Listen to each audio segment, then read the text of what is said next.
જાપાનની પ્રખ્યાત મિયાઝાકી મેંગો બાદ હવે જમ્મુ કાશ્મીર જેવા શીતળ પ્રદેશમાં થતી કેસરની ખેતી પણ રાજકોટમાં થઈ છે।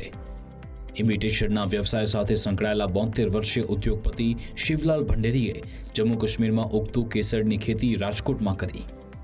નવાઈની વાત તો એ છે કે કેસરની ખેતી કરવા 15 થી 20 ડિગ્રીનું તાપમાન અનિવાર્ય હોય છે, ત્યારે આવા તાપમાન વચ્ચે પણ શિવલાલભાઈને કેસરની ખેતી કરવાનો વિચાર કેવી રીતે આવ્યો તે પણ જાણીએ।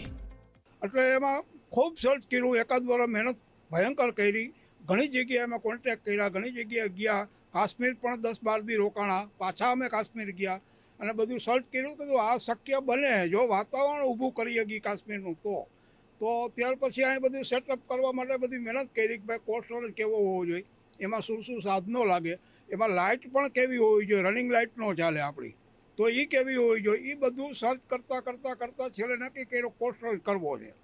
તો કોલ્ડ સ્ટોરેજ આખો ઊભો કર્યો કમ્પ્લીટલી। એમાં ચિલર આવે, એસીનો આવે, એસી 16 ડિગ્રી નીચે ઠંડક ન આપે, આ 5 ડિગ્રી ઠંડક જોઈ, અને આ હ્યુમિડિટી ફાયર આવે છે, આપણે ભેજ કહીએ દેશી ભાષામાં, જે અને ભેજવાળું વાતાવરણ સતત જોઈએ એમ। એક અંદાજ પ્રમાણે કેસરના 75,000 ફૂલમાંથી માત્ર 450 ગ્રામ કેસર જ પ્રાપ્ત થાય છે, તો વર્ષમાં માત્ર 3 વાર કેસરનું ઉત્પાદન લઈ શકાય છે। ત્યારે શિવલાલ ભંડેરીએ કેવી રીતે કેસરની ખેતીની શરૂઆત કરી અને હાલ તેમને કેવું પરિણામ મળી રહ્યું છે તે પણ જાણીએ।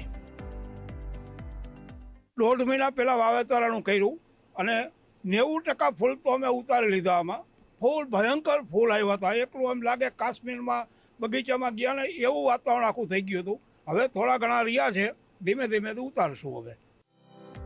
નિવૃત્તિના ગાળા પર જીવન વિતાવી રહેલા 72 વર્ષીય શિવલાલભાઈ ભંડેરીએ આધુનિક ખેતી કરનારા ખેડૂતોને એક નવી રાહ બતાવી છે। ગૌતમ ભેડા, ગુજરાત ફર્સ્ટ, રાજકોટ।